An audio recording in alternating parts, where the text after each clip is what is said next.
We're at the Tellus Museum in Wake, Georgia, or Cartersville, Georgia. And this is the 1896 Ford quadricycle. This is actually Henry Ford's first vehicle. Check out that twin cylinder. Look how the valves operated on a pivot there.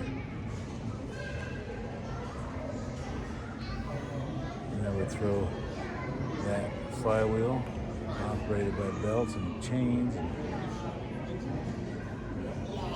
This is a pretty cool place. They got all sorts of neat stuff. You got horses, carriages with tiller steering like this locomobile.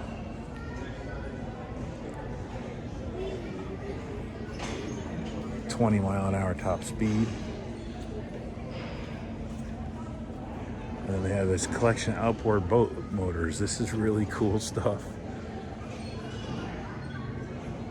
Looks like they're works of art. The beautiful motors.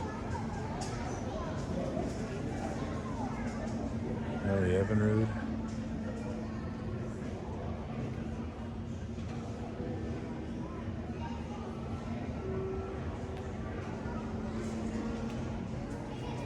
Little half horsepower. Very neat. 1902 Elmore. 5 horsepower. Twin cylinder. You can see, look underneath there, you can kind of see how it all operates. This 1902 Orient buckboard. Another 4 horsepower hot rod. No front brakes. It is literally a buckboard. And then out back here we got this neat little air-cooled engine. Gear driven, not belt or chain. Check that out. And a turn of the century car. This was a 1903 Holzman, 10 horsepower.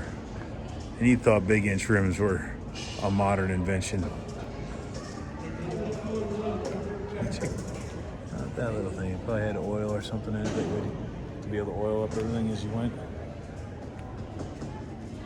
See, it's run by twin twisted rubber belts, power the wheels.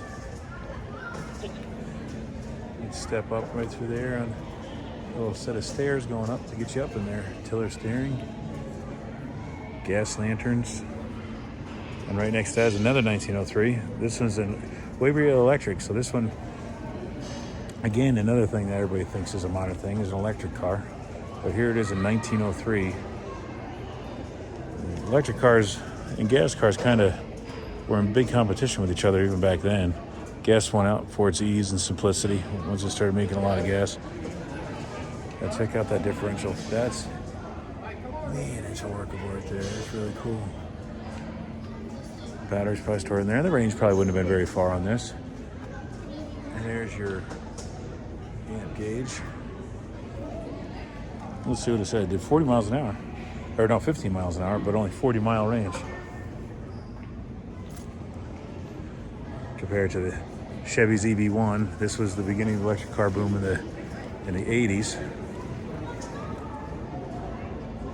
And all these got wiped out. They tried them out. They only 155 to 95 miles on a charge.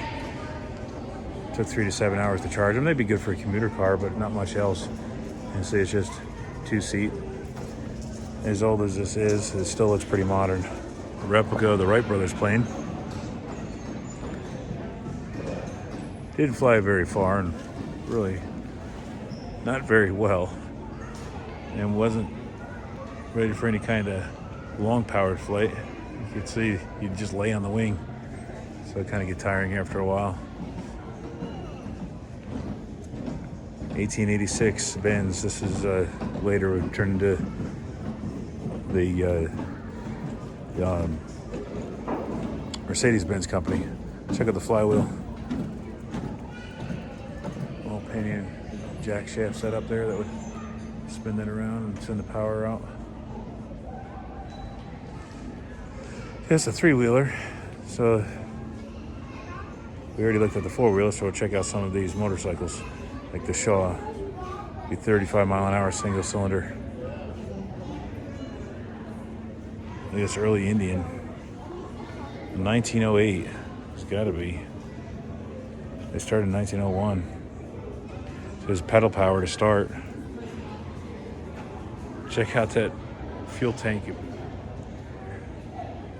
Is that the fuel tank on the back? That's pretty neat. Twin chain, because one ran the pedals and one ran the off the engine. This E-Class train, this is really cool. This is not very big.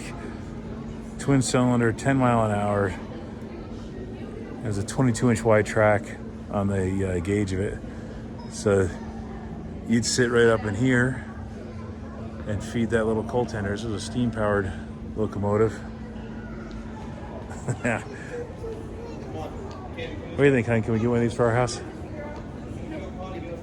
It is. Radial engine. Wright Cyclone.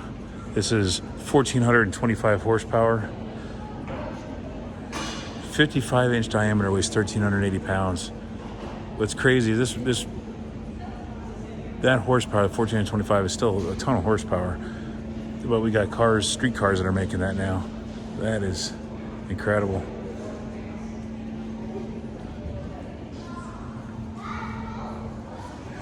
Here's a jet engine.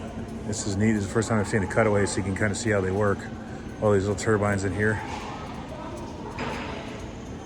Comes through. The input speed changes, and then out it comes here. We all know what happens there. Look how complicated the interior, 1967, of this Jetstar control panel. Good Lord. Imagine trying to keep tabs on all that stuff, keep all that stuff straight. Look at the wiring nightmare this is. They're all white, too.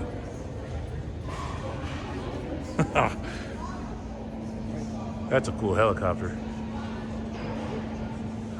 And look how far we've come in travel. This is really cool. We got replica of the Mercury capsule. There's the fuel cell for a shuttle. The tires are a lot bigger than I thought they would be. And the Michelin company makes those tires. Apollo 1 command module replica. Space suits and everything. This is a pretty cool museum. Again, guys, we're at the Tellus Museum in Cartersville, Georgia.